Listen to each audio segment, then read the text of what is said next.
ನಮಸ್ತೆ ರೈತ ಸ್ನೇಹಿತರೆ, ಬದನೆ ಬೆಳೆಯಲ್ಲಿ ಅತಿ ಹೆಚ್ಚು ಕಾಡುವ ರೋಗ ಯಾವುದು ಎಂದರೆ ಚಿಗುರು ಮತ್ತು ಕಾಯಿಕೊರಕ ರೋಗ ಬಾಧೆ.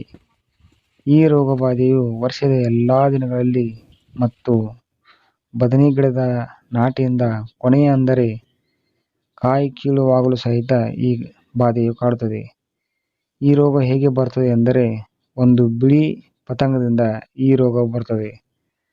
ಪತಂಗವು ಮೊಟ್ಟೆಗಳನ್ನು ಇಟ್ಟು ತನ್ನ ಸಂತಾನೋತ್ಪತ್ತಿಯನ್ನು ಮಾಡಲು ಬದನೆ ಗಿಡದ ಕಾಯಿ, ರೆಂಬೆ, ಕೊಂಬೆಗಳಲ್ಲಿ ಸಣ್ಣ ಸಣ್ಣ ಸಾವಿರಾರು ಮೊಟ್ಟೆಗಳನ್ನು ಇಡುತ್ತದೆ. ಈ ಮೊಟ್ಟೆಗಳು ಒಡೆದು ಗಿಡದ ರೆಂಬೆ ಕೊಂಬೆಗಳಲ್ಲಿ ರಂಧ್ರ ಮಾಡಿ ಕಾಯಿ ಹಾಗೂ ಗಿಡವನ್ನು ನಾಶ ಮಾಡುತ್ತವೆ. ಈ ರೋಗವು ಬದನೆ ಗಿಡಕ್ಕೆ ಸರ್ವ ಋತುಗಳಲ್ಲಿಯೂ ಬಾಧಿಸುತ್ತದೆ. ಈ ರೋಗವು ಕಾಯಿಗಳಲ್ಲಿ ರಂಧ್ರ ಮಾಡಿ ಆ ಬದನೆ ಕಾಯಿಗಳನ್ನು ಸರ್ವನಾಶ ಮಾಡುವುದರಿಂದ ರೈತರಿಗೆ ಬಹಳಷ್ಟು ನಷ್ಟ ಉಂಟಾಗುತ್ತದೆ. ಈ ರೋಗದ ಪರಿಹಾರ ಹೇಗೆ ಎಂದರೆ ಮೊದಲಿಗೆ ಬದನೆ ಸಸಿಯನ್ನು ನೆಡುವ ನೆಲವನ್ನು ಸ್ವಚ್ಛವಾಗಿ ಇಡಬೇಕು ಹಾಗೂ ನೇಗಿಲಿನಿಂದ ಚೆನ್ನಾಗಿ ಉಳುಮೆ ಮಾಡಬೇಕು.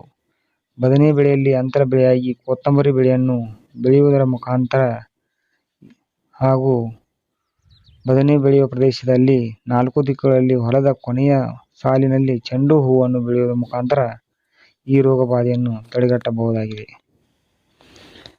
ಇನ್ನು ಈ ಬದನೆ ಗಿಡಕ್ಕೆ ಸಾವಯವ ಪರಿಹಾರವಾಗಿ ಮತ್ತು ಜೈವಿಕ ಪರಿಹಾರವಾಗಿ ಈ ರೋಗವು ಬಾಧಿಸುವ ಮುನ್ನ ಬೇವಿನ ಎಣ್ಣೆಯನ್ನು ತಜ್ಞರ ಶಿಫಾರಸಿನ ಪ್ರಕಾರ ಸಿಂಪಡಿಸಬಹುದು. ಹೀಗೆ ಮಾಡುವುದರಿಂದ ರೋಗ ಬಾಧೆಯು ಕಡಿಮೆಯಾಗುತ್ತದೆ.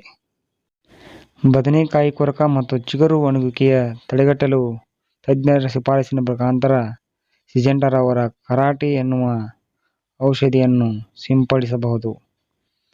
ಅದು ಅಲ್ಲದೆ ಸೊಲೊಮನ್ ಹಾಗೂ ಫೇಮ್ ಎನ್ನುವಂತಹ ಬಾಯರ್ ಕಂಪನಿಯ ಔಷಧಿಗಳನ್ನು ಸಿಂಪಡಿಸುವ ಮುಖಾಂತರ ಈ ರೋಗವನ್ನು ಹತೋಟಿಗೆ ತರಬಹುದು.